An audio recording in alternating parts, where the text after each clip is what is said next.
On prie pour le message. Éternel, béni sois-tu, toi l'esprit de sagesse et de révélation. Viens nous faire baigner, Seigneur, dans la parole. Viens nous faire baigner, Seigneur, dans les choses de l'esprit. Viens nous faire baigner dans la connaissance d'en haut. Rabbi, viens nous enseigner ta sagesse. Viens nous enseigner tes choses profondes, Père, afin que nous puissions encore améliorer notre niveau de vie, améliorer notre niveau d'appréhension des choses de la vie. Père éternel, en ce jour-ci, accorde-nous un esprit supérieur. Accorde-nous, Seigneur, d'être différents de notre époque, d'être différents des jeunes de notre génération. Non seulement dans l'intelligence, mais dans la sagesse. Tu as créé le monde par la sagesse et tu l'as affermi par l'intelligence. Au commencement même était la sagesse. Au commencement même était l'intelligence. Et tu ne veux pas que nous, les enfants, nous, tes fils qui avons le Saint-Esprit, nous n'usons pas de la sagesse et de l'intelligence, car elle est disponible. Elle a crié dans les rues, selon Proverbe 1. Elle crie partout. Elle cherche des personnes qui la recherchent pour descendre sur elle. Pendant cette session, Seigneur, je t'en prie, répands sur nous un esprit de sagesse. Ouvre l'esprit de celui qui manquait de compréhension. Accélère l'esprit de celui qui manquait de réflexion. Et permet que le Seigneur nous puissions accéder à des niveaux de sagesse plus élevés que Daniel, plus élevés que Salomon, plus élevés que Jésus. Au nom puissant de Jésus que j'ai prié. Est-ce qu'on peut dire Amen? Est-ce qu'on peut dire Amen? Est-ce que vous êtes là? Amen. Gloire à Jésus. Alors, j'aimerais déjà dire merci pour votre présence, vous qui êtes là. Que Dieu vous bénisse abondamment. Alors, j'ai une bonne nouvelle pour vous, ou peut-être une bonne nouvelle peut-être c'est pour moi. Et j'espère que ça va être une bonne nouvelle pour vous. Voilà. Le Seigneur a mis dans mon cœur de faire ce mercredi-là, des mercredis assez particuliers. Et jusqu'à la fin de l'année, c'est-à-dire jusqu'en décembre, si le Seigneur nous le permet, on va aborder une chose spéciale. Et ce sera en moins d'une heure. On va partager une chose j'appelle ça mercredi de sagesse. Alors, c'est quoi le concept? Les mercredis de sagesse, c'est un mercredi où nous allons venir partager une portion de la sagesse divine, la sagesse de la Bible. Alors, j'ai eu à cœur de vouloir faire ça pour emmener nos réflexions un peu plus loin que d'habitude. J'ai lu le mois passé entièrement le livre des Proverbes. J'ai lu entièrement le livre des Proverbes. J'avais déjà lu auparavant, j'ai lu encore, j'ai lu Ecclésiaste, j'ai lu quelques livres et je me suis rendu compte que le nombre d'enseignements qu'on peut tirer de seulement un seul proverbe est hallucinant, les frères. Le nombre de connaissances qui peuvent nous aider dans la vie, qui peuvent nous faire avancer, qui peuvent nous faire éviter beaucoup de problèmes est incroyable. Mes frères et sœurs, la sagesse de la vie se trouve dans la Bible. J'ai remarqué une chose quand j'étais à l'université, c'est qu'à chaque livre de développement personnel ou à chaque livre de science, si tu lisais bien, tu allais retrouver dans presque chaque livre de la Bible une explication concernant ce que tu as appris à l'école ou concernant ce que tu as appris dans la vie. Presque tous les livres de développement personnel développent un point qui se trouve déjà dans la Bible, dans les Écritures. Et il ne va jamais avoir un principe qui soit terrestre, qui n'est pas biblique. Il ne va jamais avoir un principe qui se passe sur la terre, qui ne se trouve pas dans la Bible. Voici pourquoi un homme qui n'a pas lu la Bible en entièreté va toujours être surpris par les sagesses qu'il va découvrir dans la vie, de la part des hommes. Les hommes ne pourront jamais innover, ne pourront jamais emmener quelque chose qui est plus sage que ce qui se trouve dans les Écritures. La sagesse de tous les hommes se trouve dans la Bible. Au-delà même, parce que la sagesse même de la vie, c'est la sagesse de Dieu. Tout ce qui se fait sous le soleil, comme dit l'Ecclésiaste, tout ce qui se fait sous le soleil, tout ce qui se fait dans la vie, a toujours eu une explication dans la Bible. Tout ce qui s'est fait sous le soleil n'a pas laissé, ne serait-ce qu'une seule chose passer, c'est qu'elle ait donné une explication dans les Écritures. C'est ce que l'Ecclésiaste a dit dans Ecclésiaste 1, verset 9. Il dit, ce qui a été, c'est ce qui sera. Ce qui s'est fait, c'est ce qui se fera. Il n'y a rien de nouveau sous le soleil. Il n'y a rien de nouveau sous le soleil. Il n'y a rien de nouveau sous le soleil. Tout ce que la Bible a abordé, la vie a déjà passé par là. La vie, toute la vie est à l'intérieur. Et les livres, ce n'est pas seulement dans les proverbes, ni dans l'Ecclésiaste qu'il y a la sagesse de la vie. Il y a la sagesse de la vie dans tous les livres. Dans tous les livres de la Bible. J'ai appelé ce jour à mercredi de sagesse parce qu'on va prendre des versets, on va prendre des textes, on va prendre des chapitres, on va décortiquer et tirer une leçon avec laquelle nous allons appliquer cette leçon dans la vie. Vous allez voir que quand vous allez commencer à appliquer ces choses, quand je vais parler de ça et qu'il y aura une situation qui va se confronter à vous, vous allez vous rappeler de cette leçon. Vous allez vous rappeler de cette leçon. J'ai découvert dans mes recherches encore une chose incroyable par rapport à la loi de l'honneur. La loi de l'honneur n'est pas ce qu'on pense. La loi de l'honneur est plus perplexe, est plus profonde que ce qu'on fait aujourd'hui. La loi de l'honneur, ce n'est pas exalter, ce n'est pas donner ou rendre le nom de quelqu'un public en vue de recevoir quelque chose en retour. Mais on va parler de ça un jour. Celui qui pratique une loi sans connaître la connaissance ou la profondeur de cette loi va rien recevoir, va rien tirer de cette loi. Je prends un exemple. Si quelqu'un sait comment prendre une onction sur la vie de quelqu'un, parce qu'il y a des prophètes qui existent aujourd'hui, lorsqu'ils prient pour toi, ils prennent ton onction, ils mettent sur toi. Les prophètes nigériens, beaucoup comme ça, ils ont un troisième œil qui est étrange. Ils prient sur toi, ils prennent ton onction. Parce qu'ils connaissent des choses que la Bible a décrites, mais que les gens ne connaissent pas encore. Il y a des sagesses qui existent pour avoir la grâce dans les entreprises, pour avoir la grâce dans ce que tu entreprends. Il y a des sagesses qui existent pour avoir la grâce avec tous les hommes que tu côtoies. Tout le monde va t'aimer. Pourquoi? Parce que tu as pratiqué une chose que les gens ne comprennent pas encore. Il y a beaucoup comme ça. Il y a beaucoup de leçons de sagesse dans la Bible. Même dans la vie, mais qui trouvent toujours l'explication dans la Bible. La Bible est le livre le plus riche du monde. Et si nous continuons à multiplier les prières, à multiplier les enseignements, à multiplier les programmes, mais que nous ne recherchons pas la sagesse, cela sera nul et sans effet. Nous serions vides.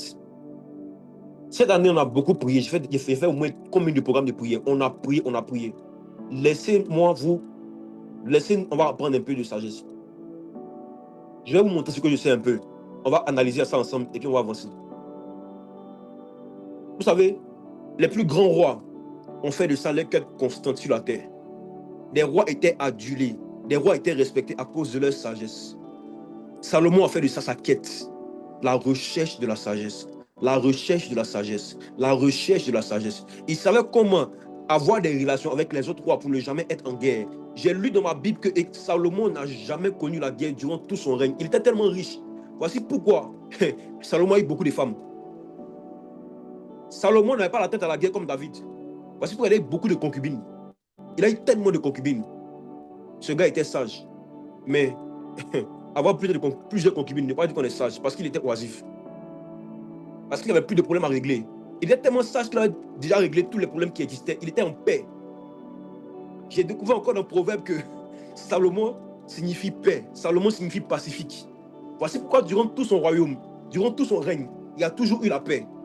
Et la paix de Salomon signifiait le règne de Jésus qui allait arriver. Jésus est le prince de la paix. Donc quand Salomon régnait, puis il n'y a pas eu de dispute en Israël. Quand Salomon régnait, il n'y a pas eu de guerre. Il annonçait que quand le Messie allait venir, il allait être le prince de la paix. Il allait envoyer la paix dans les cœurs. Il allait envoyer la paix dans la vie des gens. Il allait envoyer la paix dans les familles. Il allait envoyer la paix et la sécurité dans le cœur de tout le monde. Salomon signifie paix, pacifique. Et ce même gars a commencé à analyser toute sa vie. Il a vu que sous la terre, si un homme ne cherche pas la sagesse, c'est un sotte, en d'autres termes, il est bête. Parce qu'il va tourner en rond. Ecclésiaste 1, verset 13. Il dit, j'ai appliqué mon cœur à rechercher et à sonder par la sagesse tout ce qui se fait sous les cieux. C'est là une occupation pénible à laquelle Dieu soumet tous les fils de l'homme. Écoutez-moi, mon frère, voici une vérité profonde. Tous ceux qui ne recherchent pas la sagesse sur la terre ne sont pas en train de faire la volonté de Dieu. Tous ceux qui ne sont pas en train de rechercher comment les choses fonctionnent, qui ne sont pas en train de rechercher comment les choses marchent, comment les choses se font, c'est un sotte. Il n'est pas intelligent. C'est une occupation pénible à laquelle Dieu soumet tous les fils de l'homme. Alors si tu es un fils de l'homme, que tu ne te soumets pas à rechercher sur la terre, parmi tout ce qui se fait sous les cieux, à comprendre comment les choses fonctionnent, peu importe ce qui se passe, tu n'es pas intelligent. Le Seigneur disait par là aussi, voici une deuxième vérité profonde. Il n'y a rien sur la terre qu'un homme ne peut pas apprendre. Il n'y a rien sur la terre que quelqu'un détient le monopole de la connaissance. Parce que si un homme veut rechercher à faire une chose, cet homme est capable de le faire. Voici, on appelle la race des autodidactes. Ils apprennent à faire tout seul. Parce que Dieu a permis que chacun ait une sagesse pour comprendre tout ce qui se passe sous les cieux. Il dit, j'ai appliqué mon cœur à rechercher et à sonder par la sagesse. Il dit encore, je même verset dans Parole de vie.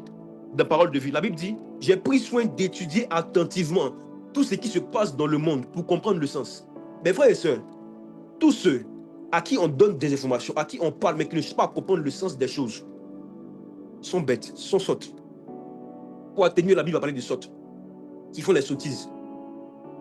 Mais j'ai pris soin d'étudier attentivement tout ce qui se passe dans le monde. Culture générale. Cultivez-vous.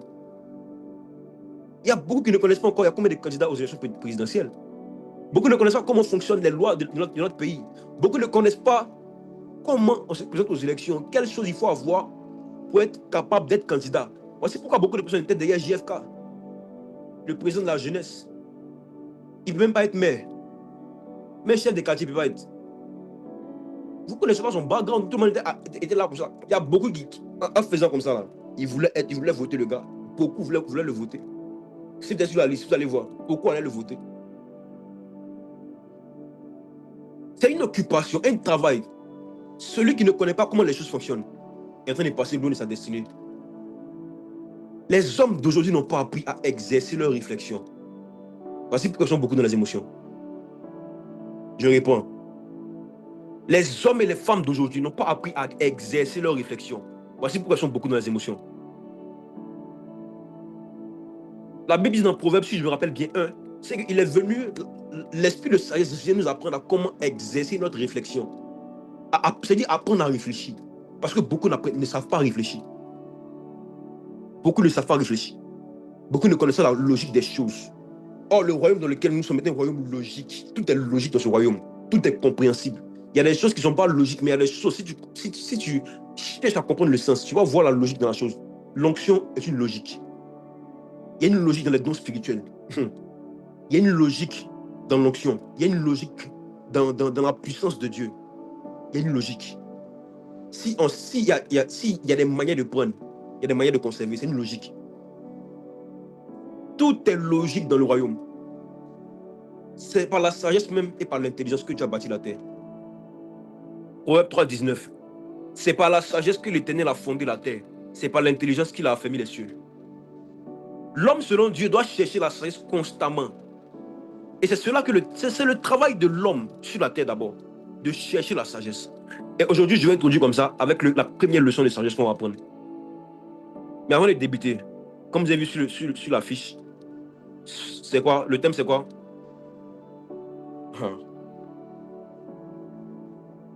Rechercher et sonder la sagesse. Rechercher et sonder la sagesse. Mais c'est quoi la sagesse? Lorsqu'on faisait le séminaire, apprendre à vivre par l'esprit de sagesse, lorsqu'on faisait ce séminaire-là, j'ai expliqué la sagesse, mais je rappelle encore pour ceux qui ne savent pas. Sagesse vient du mot Sophia, qui est la connaissance variée des choses humaines, acquise par la vivacité et l'expérience, et accumulée dans les maximes et dans les proverbes. Je reprends. Sagesse est sortie du latin Sophia, qui signifie la connaissance variée des choses humaines, acquise par la vivacité et l'expérience accumulée des maximes et des proverbes. C'est la connaissance et la pratique de ce qui est nécessaire pour une vie juste et pieuse. La connaissance et la pratique de ce qui est nécessaire pour une vie juste et pieuse.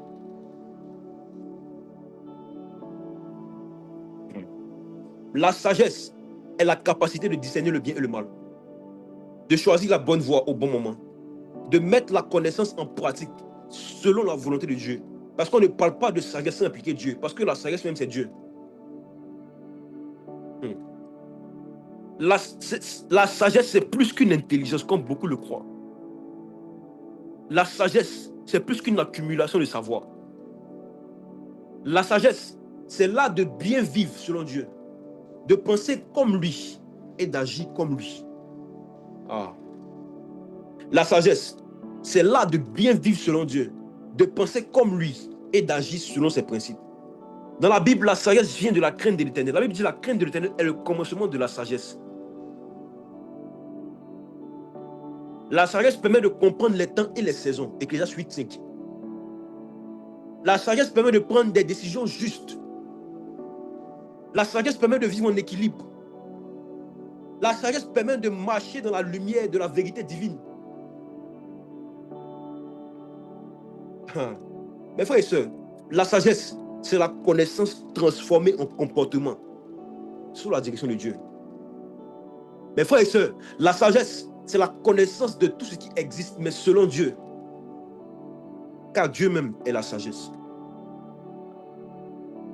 J'ai fini de définir comme ça. J'ai donné beaucoup de définitions. Mais pour résumer un truc terre à terre, la sagesse, c'est apprendre à vivre par l'Esprit de Dieu, par la connaissance des principes de Dieu sur la terre. Parce qu'un homme ne marche pas selon les principes que les hommes ont établis. Un homme spirituel ne marche pas selon les principes que les hommes ont établis. Il marche selon les principes que Dieu a établis sur la terre, comme des principes divins, comme des principes éternels, comme des principes qui, peu importe ce qui va arriver, ça va marcher. Je rentre dans le sujet maintenant. Ecclésiaste 1,13, toujours. Je vais lire ça dans la Lutte seconde et puis dans la parole de vie. J'ai appliqué mon cœur à rechercher et à sonder par la sagesse tout ce qui se fait sous les cieux. C'est là une occupation pénible à laquelle Dieu soumet tous les fils de l'homme. Dans la parole de vie, la Bible dit, j'ai pris soin d'étudier attentivement tout ce qui se passe dans le monde pour en comprendre le sens. C'est un travail pénible que Dieu donne aux humains. Parole de vie, c'est un livre où tout est un peu bien expliqué terre à terre. Parce que là-bas, on dit, j'ai appliqué mon cœur à rechercher et à sonder par la sagesse. Ici, on dit, j'ai pris soin d'étudier attentivement tout ce qui se passe dans le monde. Comprendre le sens de tout ce qui se passe dans le monde doit être un objectif pour chaque personne. On va analyser ce verset. On analyse ce verset ensemble. Écoutez très bien. Comprendre le sens de tout ce qui se passe dans le monde doit être un objectif pour chaque personne. L'ignorance est un grand mal que Jésus est venu combattre sur la terre. Il a dit dans Osée 4,6 que mon peuple périt parce qu'il lui manque la connaissance. En d'autres termes, l'ignorance fait de nous des morts vivants. L'ignorance fait de nous des morts vivants. Un homme ignorant est un cadavre ambulant. Oui. Un homme qui est ignorant, c'est un cadavre ambulant. Il marche mais il ne vit pas. Parce qu'il périt. Il est en train de marcher mais il périt. Il meurt à petit feu. Mon peuple périt parce qu'il lui manque la connaissance. En d'autres termes, celui qui n'a pas la connaissance, il est en train de vivre, il ne vit pas en fait. Je là comme ça. Regardez nos parents au village. Ils sont coupés de toutes les informations qu'il y a. Il y a d'autres qui ne connaissent pas qui est Jésus. Ils ne connaissent pas beaucoup de choses. Ils sont coupés de tout. Mon peuple périt parce qu'il lui manque la connaissance. Et il ne parlait pas de connaissance spirituelle. Il ne parlait pas de connaissance par rapport à la religion. Il parlait de la connaissance en général. Knowledge. Knowledge. Comment on peut mesurer ta connaissance? Qu'est-ce que tu as l'habitude de dire? Est-ce que tu informes les gens? Est-ce que tu as des... Quand tu écoutes des choses, des prédications, tu retiens. Est-ce que tu retiens? Tu écoutais combien de prédications? Tu retiens. Tu peux expliquer une. Depuis que tu vas à l'école, quelle est ta base en connaissance générale? Quelle est ta base? Qu'est-ce que tu as dans ta tête? Après, on n'est plus oublié. Ce n'est pas la connaissance. Tu as reçu une information. Vous deviez faire tout pour rechercher et sonder la sagesse. Nous devions exercer nos réflexions. Le but de la sagesse, c'est de venir apprendre à un homme comment réfléchir.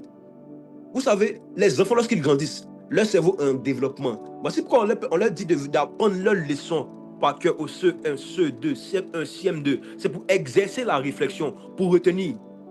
Et ça a marché. Il y a beaucoup de mes définitions de CM2 que je connais parce que j'avais un maître qui n'était pas très docile avec nous. M. Jarasouba, il nous frappait. Il exerçait notre réflexion par la sagesse de la chicotte. Et aujourd'hui, la sagesse de la chicotte est en train de disparaître. Et beaucoup de nos frères ne savent même pas lire ni écrire. J'ai lu un rapport qui dit que, quelqu'un m'a dit une fois qu'il y a un rapport qui dit qu'en 6e, le taux de personnes qui ne savent pas lire est incroyable. On a le premier taux en Afrique. Des gens qui ne savent pas lire ni écrire. En Afrique. En Afrique. Comment ils ont fait pour arriver en 6e, 5e, 4e? Il y a des gens qui voient leur écriture. C'est pas si on les a déposés au CPN, boum, allez-y apprendre. Et tu veux demander à ces gens d'avoir le bac, le BPC, un cours. Tu veux leur demander de pouvoir réfléchir rapidement, d'être vif. lorsqu'on va leur poser des questions, d'être vif à la lecture, d'être vif à l'écriture, d'être vif à la connaissance, d'être vif à la compréhension. Leur cerveau n'a pas été exercé à faire ça. Jusqu'à présent, je me rappelle de beaucoup de choses, de plein de choses. Je me rappelle même de la définition de l'histoire, mais la définition authentique du temps au CM2. L'histoire, c'est l'étude des faits passés, des événements vécus par l'homme pendant la succession des temps révolus. Pour apprendre ça, on m'a chicoté, j'ai dormi avec mon papa. On était là comme ça, face à face, lui et moi. Lui et moi. Voici pourquoi les Occidentaux ils vont commencer à perdre beaucoup de choses. Remarquez les Français. Les Français vont être le peuple, l'un des peuples les plus, voilà, de l'Europe. Regardez. Quelque chose on dit, si on te frappe, il faut porter plainte. Oh, c'est pour ton bien. Jésus dit que l'enfant est sotte. Voilà. On doit souvent le corriger par la verge. On doit lui donner des coups de bâton pour qu'il change son attitude. Sonder et rechercher la sagesse vient pour nous apporter une réflexion. Exercer la réflexion. Proverbe 1,4 dit pour donner au simple du discernement, au jeune homme de la connaissance et de la réflexion. La sagesse est venue donner au simple du discernement. Qui est le simple? Le simple, c'est celui qui est ignorant. Le simple, c'est celui qui n'a aucune connaissance. Quand tu connais rien, tu es simple. Tu es simple. Malgré que tu sois chrétien, tu es simple. Tu es simple. Pour donner au jeune homme de la connaissance et de la réflexion. La réflexion, ce n'est pas la connaissance, mais c'est comment exercer son cerveau à pouvoir réfléchir et accumuler des connaissances. Pour comprendre le sens de tout ce qui existe, il faut rechercher et sonder. Mais comment? Par la sagesse. C'est quoi rechercher et sonder par la sagesse? Vous savez, quand je faisais mes recherches, quand je méditais le lundi, j'ai vu que rechercher et sonder, c'est la même chose en hébreu. Vous avez vu que dans Parole de vie, ils ont condensé ça seulement. Ils ont dit que j'ai étudié attentivement tout ce qui se passe dans le monde. Ils n'ont pas dit j'ai recherché et j'ai sondé. Apprenez à méditer avec beaucoup de versions. J'ai lu dans au moins 5 à 6 versions. La Bible du Semeur, la King James en anglaise, la King James française, quoi encore? La Louis II 1910. J'essaie d'analyser un peu pour voir le plus compréhensible, pour comprendre ce que je ai dit. J'ai sondé et j'ai recherché par la sagesse. Regardez. J'ai vu dans le sens profond hébraïque que la profondeur de ces mots, rechercher, sonder, j'ai mis ensemble, c'est étudier, c'est s'informer, c'est consulter, c'est explorer et c'est prendre une résolution. Le simple mot hébreu là, rechercher, sonder, ça signifie beaucoup de choses. C'est étudier, s'informer, consulter, explorer et prendre une résolution. Et quand je faisais mes recherches, je me suis rappelé d'une forme de méditation qu'un de mes mentors fait. Lorsqu'il trouve la définition d'un mot, il prend la définition de ce mot-là pour aller faire des recherches encore, pour pouvoir comprendre qu'est-ce que c'est. Dans ce mot-là, on peut trouver beaucoup de sagesse encore. Et j'ai commencé à développer à partir de beaucoup de ces définitions-là. Comment aller encore en profondeur par rapport à rechercher par la sagesse. Waouh. Numéro 1. Quand on parle de rechercher et sonner par la sagesse, c'est-à-dire qu'on doit étudier les choses de la vie. C'est quoi étudier? Étudier, c'est observer avec attention pour comprendre en profondeur. Étudier, c'est plus qu'une simple lecture. Étudier, c'est une application méthodique du cœur et de l'esprit à une vérité, dans le but de saisir et de la vivre. Dans le but de la saisir et de la vivre. Vous allez voir que quand vous dites pas étudier, vous n'étudiez pas. Hein. Vous lisez. Vous lisez. Et puis vous apprenez ça par cœur pour laisser. On n'apprend pas par cœur, on apprend par la réflexion. On essaie de s'approprier la leçon et la vivre afin que lorsque tu te retrouves en examen, tellement que tu as vécu la leçon, tu arrives à verser la leçon facilement parce que tu as étudié par la sagesse. Donc je réponds, c'est observer avec attention pour comprendre en profondeur. C'est une application méthodique, en fait, du cœur et de l'esprit à une vérité dans le but de la saisir et de la vivre. Tu dois vivre ta leçon. Tu dois vivre les choses que tu veux comprendre. Quand tu étudies, tu observes avec attention, observer avec admiration, observer avec précaution. Moi, aujourd'hui, par la grâce de Dieu, si je veux m'attarder sur une chose, je peux ne pas dormir pour la chose. Je peux ne pas dormir pour la chose. Actuellement, je m'intéresse à la sagesse de bâtir l'église. je veux dormir, je pense à ça, j'étudie, j'écoute tes messages. Je cherche par la sagesse. Rechercher et sonder par la sagesse, c'est étudier. Deuxième chose, rechercher et sonder par la sagesse, c'est s'informer. S'informer. En plus d'étudier, il faut s'informer pour sonder et rechercher par la sagesse. S'informer, c'est recevoir la connaissance par l'écoute, la lecture, l'observation, afin de ne pas agir dans l'ignorance. Beaucoup de personnes, après avoir eu une information, ne vont pas s'informer encore pour voir si l'information est vraie ou fausse. Et ils agissent dans l'ignorance. Il y a beaucoup qui ont eu des connaissances comme ça, sans aller chercher, pour voir si c'est vrai. Et ils finissent par se tromper. Il y a beaucoup de personnes, ce que leurs parents leur ont dit, pour eux, c'est le standard. Il y a beaucoup de personnes, ce que leurs parents leur ont dit, comme ça vient du père, c'est la vérité. Et lorsqu'ils se confrontent à des gens, ils voient maintenant la grandeur de leur bêtise et de leur sottise. Lorsqu'ils commencent à croiser des gens qui sont informés sur les choses, ils se rendent compte qu'en fait, ils vont se dire que leurs parents ont menti. Oh, ils n'ont pas menti, c'est toi qui ne dois pas chercher par la sagesse. Un homme sage ne prend pas toute information comme ça pour prendre. Il prend et puis s'informe pour voir si l'information est vraie ou fausse. Il prend et puis voir si l'information est complète. Je prends un exemple. Vous partez parler avec vos frères en Christ. Et puis vous leur demandez des conseils par rapport à quelque chose. Ils vont vous donner des conseils. 7. Vos parents vous donnent des conseils aussi. 7. Mais si tu n'es pas informé, comment tu vas savoir que, outre le fait que c'est un parent qui a de l'expérience, mais outre le fait de cela, l'expérience n'est pas le standard de la réussite. L'expérience, c'est une information qu'on te donne. À toi maintenant de sonder par la sagesse et d'être informé pour voir combien de personnes ont vécu cette même expérience et ils sont arrivés au thème. Je ne dis pas de discuter avec les gens, mais je dis que quand tu prends une information, informe-toi d'abord pour voir. C'est l'attitude de celui qui ne peut pas se contenter d'une opinion. La vie est remplie de vérités. La vérité d'aujourd'hui peut être différente de celle d'hier. La vérité de demain peut être différente de celle d'aujourd'hui. Aujourd'hui, tu peux avoir le standard, mais demain, ça peut changer. Et si tu restes figé sur une information, tu risques toi-même d'être figé dans le passé. Les choses évoluent chaque jour. S'informer. Proverbe 10, verset 15. La Bible dit, le cœur du sage acquiert la science et l'oreille des sages cherche la connaissance. Ton oreille veut toujours comprendre, entendre ce qui se passe. Moi, je peux poser une question sur un sujet à plusieurs personnes à la fois. Plusieurs personnes. Ce qui revient beaucoup, je prends, j'analyse, je m'informe là-dessus pour comprendre si c'est le standard, c'est ce qui est vrai. Si je fais si je pratique la chose, que ça n'arrive pas, c'est que c'est faux. Le cœur du sage acquiert la science, mais l'oreille des sages cherche la connaissance.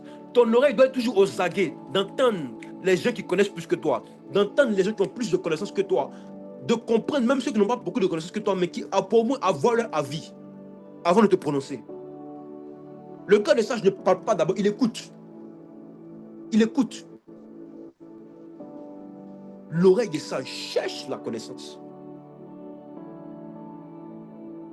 Entourez-vous des personnes âgées. Parlez avec des gens âgés. Parlez avec des gens qui ont plus de 10 ans, 15 ans de vie, 20 ans de vie que vous. Vous allez comprendre beaucoup de choses. L'année prochaine, il y a commencé à marcher les vieux. Les gens âgés, pour leur poser des questions. Comment tu as fait ci? Comment tu as fait ça? Une fois, si vous dit matin comme ça, je suis rentré dans le patron. Il dit, patron, on a commencé avec le même salaire, c'est vrai, tu es fonctionnaire comme moi. Mais comment tu es arrivé à avoir ce niveau de vie? Explique-moi un peu ta sagesse de l'épargne. Il a plus de 60 ans. Je me suis assis, il était content parce que même les gens âgés aiment quand tu leur poses des questions par rapport à une sagesse de la vie. Je me suis assis, il m'enseignait. Pourtant, mon père auparavant m'avait donné des informations. Mon papa m'enseignait aussi, mais qu'est-ce qui prouve que c'est le standard? Peut-être pour lui, ça a marché, pour lui, ça n'a pas marché pour moi. Mais je prends un peu de tout. Je m'informe par la sagesse. Rechercher et sonder. Parce que l'oreille des sages cherche la connaissance.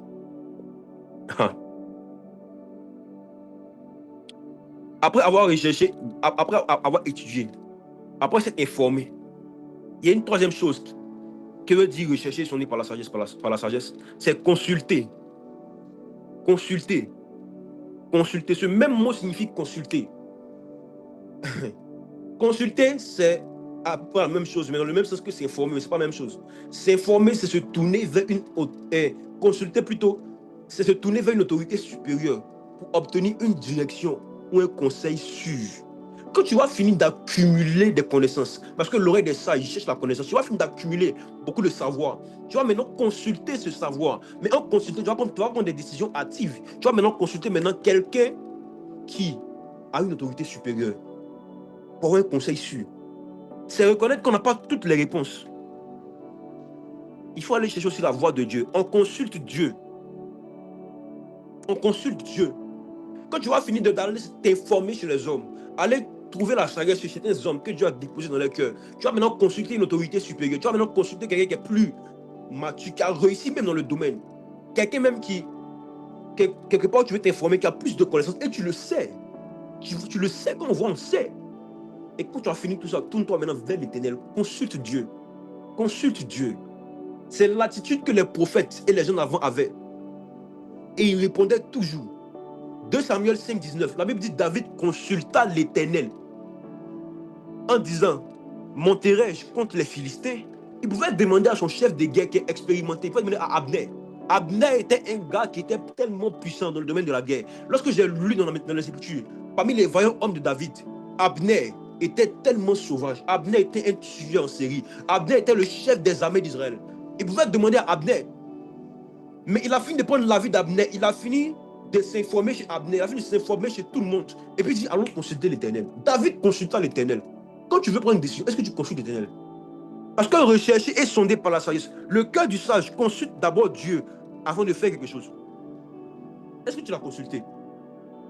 Est-ce que tu es en train de sonder et de rechercher par la sagesse? Consultez Dieu. Consultez Dieu. Après cela, après avoir étudié, après s'être informé, après avoir consulté, il y a une quatrième chose, explorer. Explorer. Explorer, c'est quoi? Explorer, c'est aller au-delà de la surface pour découvrir ce qui est caché. C'est-à-dire que tu vas finir maintenant de comprendre tout ce que les sages, selon les hommes et selon Dieu, t'ont dit. Que tu vas finir de consulter, Dieu va te donner une solution par rapport à ça. Tu te donne une attitude. Maintenant, tu vas aller maintenant au-delà. Parce que Dieu ne donne pas tout. La Bible dit dans Matthieu, si je ne me trompe pas, qu'il y a des trésors cachés. Et dans les trésors cachés, pour les trouver, il faut les explorer. Les pirates, quand ils entendent dire qu'il y a un trésor sur une terre, ils prennent une carte de la terre et ils explorent la terre. Ceux qui regardent One Piece, jusqu'à présent, les pirates, là, ils sont d'explorer, chercher pour trouver le One Piece. J'espère qu'un jour, ils vont le trouver. J'espère. Dans Jérémie 33, verset 3, on dit, évoque-moi, je te répondrai. Je t'annoncerai les choses cachées, de grandes choses, des choses cachées que tu ne connais pas. Quand Dieu dit que tu ne connais pas, ça veut dire qu'il y a même des hommes autour de toi qui ne connaissent pas cette sagesse. Ils ne connaissent pas. Quand tu veux découvrir une autre sagesse, quand tu veux aller au-delà de ce qui t'a été dit, tu dois consulter Dieu, mais explorer encore en profondeur Dieu. Je lui ai dit, mais Seigneur, ce que j'ai ne me suffit pas. Ce que j'ai ne me suffit pas. Cette connaissance que j'ai ne me suffit pas, Seigneur. Je fais les recherches, je ne trouve pas. Il y a un problème que je vis, je fais les recherches, je ne trouve pas. Mais j'ai l'impression que le problème que je vis, personne ne vit ça. Je ne comprends pas. Je ne comprends pas. Actuellement, j'explore, je veux explorer au-delà. Parce que je vis un problème que j'ai l'impression que personne n'a vécu ça. J'explore Dieu, je cherche à aller au-delà. Je l'ai consulté. Je l'ai consulté, mais je veux l'explorer maintenant. Aller au-delà. Qu'est-ce qui se passe? Quand tu comprends un système, est-ce que tu explores Dieu?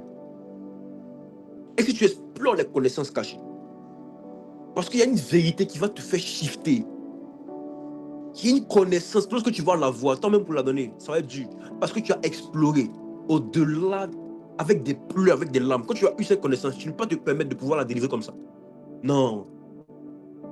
Explorer, chercher des mystères de Dieu, les dimensions encore inconnues de la sagesse. Savez-vous que dans la sagesse de la vie, il y a des sagesses il y a des mystères que si vous comprenez ces mystères, vous allez évoluer. Je prends par exemple une connaissance que l'évangile Jacques a parlé de ça pas longtemps. S'occuper des veuves et des orphelins. À la base, c'est un mystère de Dieu. Ça passe inaperçu dans un verset comme ça, pas dans Jacques. La vraie religion, c'est de s'occuper de... C'est fini. Les gens ont pris la partie, maintenant, c'est des pauvres, peut-être des pauvres là, ils font les pauvres. Mais les veuves et les orphelins, c'est un mystère de Dieu. Explorer. Tu vas comprendre que quand on s'occupe des veuves et des orphelins, qu'est-ce qu'on gagne dedans? Vous allez voir d'autres ouvrent des centres pour les enfants atteints de quoi? De trisomie.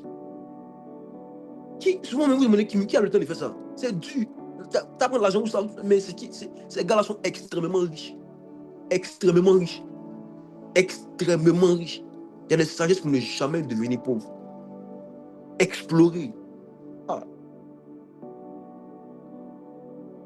Lorsque les fils de Dieu sont descendus vers les filles des hommes, il y a une connaissance qui est descendue aussi. Il y a des sagesses du ciel qui sont descendues. Quand on parle des zéros d'autrefois, il y avait des hommes sur la terre qui détenaient des sagesses. Voici pourquoi maintenant, aujourd'hui, même les hommes connaissent des plantes médicinales. Les plantes médicinales ne viennent pas de la terre, ça vient de Jérusalem, ça vient de la nouvelle cité. Ça vient du ciel. Comment des plantes peuvent soigner des hommes? C'est un mystère. Et comment ceux qui ont la connaissance de ces plantes-là ont su que ça existait? Ils ont exploré, mes gars. Ils ont exploré. Ils ont exploré. Le premier qui a découvert qu'on pouvait faire des baptêmes du Saint-Esprit en parlant, il a exploré. C'est un homme de réveil depuis 1800. Mr. Holy Ghost. Oh, Mr. Holy Ghost. Mr. Holy Ghost. Il parle, les gens sont baptisés de l'Esprit. Il a exploré. Oh, c'est un manteau. Comment ils ont su comprendre les manteaux? Explorer. C'est aussi rechercher, sonder par la sagesse. Et cinquième chose, avant qu'on prie et qu'on termine. Après tout cela, la dernière chose qui va te permettre de pouvoir rechercher, sonder par la sagesse et d'avoir quelque chose de consistant, où tu sais que tu es en train d'appliquer la sagesse, c'est de prendre une résolution. Parce qu'après avoir appris, excusez-moi, après avoir appris toutes ces choses, qu'est-ce que tu en fais? Après avoir gagné toutes ces choses, qu'est-ce que tu vas faire avec? À tes résolutions vont répondre ton succès. Toutes ces connaissances sans application sont nulles et sans effet, sont ruines des lames. Prendre une résolution, c'est décider fermement d'agir selon une vérité que tu as découverte, selon une connaissance que tu as acquise, selon une information que tu as entendue. C'est un passage de la réflexion à l'action. C'est un passage où ta connaissance devient une obéissance. Daniel avait découvert des choses étranges. Daniel avait découvert que ce qu'il partait manger, s'il mangeait ça, ça n'allait pas être bon. La Bible dit Daniel a résolu de ne pas se souiller par les mets du roi. Écoutez-moi mes frères, est-ce que vous connaissez ces mets-là? C'était quoi? C'était du vin et la viande, non, n'est-ce pas? Du pain et de la viande. Répondez-moi rapidement. Ceux qui savent, ceux qui ont lu Daniel. C'était du vin. Les mets du roi, c'était du vin et de la viande. N'est-ce pas? En d'autres termes, il y a une connaissance que Daniel avait qu'on n'avait pas. En réalité, c'était la sainte scène démoniaque. C'était la sainte scène démoniaque. Parce qu'il savait que il allait arriver dans un dernier temps, où nous allons manger le corps et le sang de Jésus-Christ. Nebuchadnezzar, qui était un roi occulte, a voulu donner à ses enfants-là pour empêcher leur capacité d'aller au-delà de leur réflexion. Il va donner la sainte scène démoniaque, le corps et le sang des occultistes. Rechercher et sonder. Quand tu vas finir de faire ça, la finalité, c'est de prendre une résolution, de l'appliquer. Rechercher et sonder, c'est étudier pour comprendre. Je résume tout. C'est étudier pour comprendre. C'est s'informer pour savoir. C'est consulter pour être dirigé. C'est explorer pour découvrir. Et enfin, prendre une résolution pour obéir. Je réponds. Rechercher et sonder, c'est étudier pour comprendre. C'est s'informer pour savoir. C'est consulter pour être dirigé. C'est explorer pour découvrir. Et enfin, c'est prendre une résolution pour obéir. Voici un peu la première leçon qu'on a apprise aujourd'hui. Et c'est cette leçon-là qui va nous permettre de pouvoir méditer tous les autres versets qu'on va rechercher. Qu'on va, dans notre quête de la sagesse, on va faire ces choses-là. On va étudier, on va s'informer, on va consulter, on va explorer. Et maintenant, on va prendre des résolutions. Parce que toute sagesse qui n'a pas pour finalité une application, ce n'est pas une sagesse. Ce n'est pas une sagesse. Est-ce qu'on peut prier? Tu vas prier avec moi. Tu vas dire à Dieu de t'aider à conduire ta réflexion sur la terre. Tu vas dire à Dieu de t'aider à conduire tes pensées. Tu vas dire à Dieu que tu veux apprendre à réfléchir. Parce que la sagesse est venue pour ça. L'esprit de sagesse est venu sur terre parce que Dieu voyait que les hommes n'arrivaient pas à avoir une bonne réflexion. S'ils réfléchissaient bien, ils n'avaient pas fait ce qu'ils font aujourd'hui. Puis avec moi, Père éternel, au nom de Jésus, accorde à chacun de nous un esprit de sagesse pour exercer notre réflexion, pour nous emmener plus loin dans la réflexion, pour nous permettre de pouvoir réfléchir, Seigneur. Conduis-nous vers l'esprit de sagesse, parce qu'il est venu nous apprendre la connaissance et exercer notre réflexion. Nous ne voulons pas être des gens, Seigneur, qui ne savent pas réfléchir. Des gens qui ne tirent pas des leçons des choses, des gens qui ne s'informent pas, des gens qui ne vont pas au bout des choses, qui ne sont pas assez nourris. Tu as dit que mon peuple périt parce qu'il lui manque la connaissance. Père, nous sommes beaucoup ici, Seigneur, nous sommes des cadavres ambulants. Parce qu'il y a en nous du vide, aucune connaissance. Nous ne lisons aucun livre. Nous ne lisons, Seigneur, aucun article sur le web. Nous ne retenons pas les choses parce que, Père, notre esprit, notre cerveau n'a pas été entraîné à la réflexion. Mais Père éternel, aujourd'hui, tu vas briser le joug. L'esprit du Seigneur est sur nous. L'esprit du Seigneur est sur nous. Pour nous enseigner la connaissance. Pour nous permettre de pouvoir exercer notre réflexion. Et d'être des personnes qui vont agir, Seigneur, pour la seule gloire de ton nom. Amen. Tu vas prier avec moi. Tu vas dire, vous savez, et savoir, Dieu nous aide à savoir ce qu'il convient de faire à chaque saison. On ne le fasse pas tout le temps parce qu'on le sent, mais parce qu'on le sait. Oui. On nous a appris de faire les choses de l'esprit parce qu'on le sent. Mais il y a les choses qu'on ne fait pas parce qu'on le sent, parce que la chair nous trompe souvent. Mais on doit faire les choses parce qu'on le sait. Mon gars, tu dois prier parce que tu sais que tu dois prier. Tu ne dois pas prier parce que tu le sens. Si tu attends de sentir pour prier, il va arriver un temps où ta chair sera tellement charnelle que tu ne vas pas sentir la prière, tu ne vas pas prier. Tu vas dire à Dieu, aide-moi Seigneur à passer au niveau, à toujours être quelqu'un de sensible, mais quelqu'un aussi qui connaît, qui a du savoir, qui a de la matière grise. Père, aide-nous à dépasser aussi le niveau des sensations et arriver aussi au niveau de la connaissance. À ne pas faire tout le temps quand on le sent, mais à faire aussi quand on le sait. La Bible dit que souvent, Seigneur, lorsqu'on prie, à chaque fois qu'on évoque le nom de l'Éternel, tu es là. Mais les gens, Seigneur, attendent à te sentir d'abord avant de prier. Moi, je sais, Seigneur, que dès que je t'invoque, tu es là. Je n'ai pas besoin d'attendre que tu me souffles dans un vent. Je n'ai pas besoin que tu me montres une vision avant de savoir que tu es là. Mais quand je t'invoque, tu es là. Invoque-moi, je te répondrai. Invoque-moi, je te répondrai. Dieu disait par là que tous ceux qui vont dire Dieu, qui vont dire Jésus, il sera à côté d'eux, en train de voir ce qu'ils vont dire. Père, apprends-nous la connaissance. Apprends-nous à réfléchir. Apprends-nous à savoir ce qu'il faut faire à chaque saison. C'est une saison de prière, une saison de jeûne, une saison, Seigneur, de retrait des réseaux. Une saison, Seigneur, où nous allons faire des choses qu'on n'a pas l'habitude de faire. Une saison où nous allons jeûner de nuit, jeûner de jour, passer 24 heures dans le jeûne. Une saison où nous allons payer le prix. Parce que, Seigneur, nous le sachions, pas que nous le sentions. Béni sois-tu, Père éternel. Éclaire-nous ta voix, éclaire-nous par ta voix, Seigneur, pas des sensations, pas ta voix. Au nom de Jésus. Tu vas prendre un sujet, tu vas dire que Dieu nous aide. On va dire que Dieu nous aide à appliquer notre cœur à la connaissance et à la réflexion. Parce que des gens n'ont pas appris cela, donc ils sont beaucoup faibles face à ça. Pas qu'ils ne le veulent pas, ils ne le peuvent plus. Ils ne peuvent plus. Ils ne peuvent plus parce que le temps est passé. L'âge où on exerce la réflexion est passé. Vous avez dépassé les 20 ans, les 21 ans. Ce sera beaucoup difficile pour vous d'exercer la réflexion. Mais que Dieu vous aide à le faire. Que Dieu nous aide à le faire. Lantos et plan de mani à la rande kawa. Père, aide-nous à exercer notre réflexion. Aide-nous à appliquer notre cœur, à rechercher et à sonder par la sagesse. Que sous le soleil, Père, nous serons des hommes sages et non des insensés. Que nous serons des hommes sages et non des personnes sottes. Que nous apprenions à conduire nos pensées, à conduire nos réflexions, Seigneur, pour que ton nom soit glorifié. Parce qu'en tant que des lumières du monde, notre réflexion même doit être des éclairs de génie. Béni sois-tu, Père éternel, et que la gloire te soit rendue. Au nom du Père, du Fils et du Saint-Esprit que j'ai prié. Est-ce qu'on peut dire Amen et gloire à Jésus? On a fini. Amen, amen, amen, amen, amen, amen, amen, amen. Gloire à Dieu. Wow.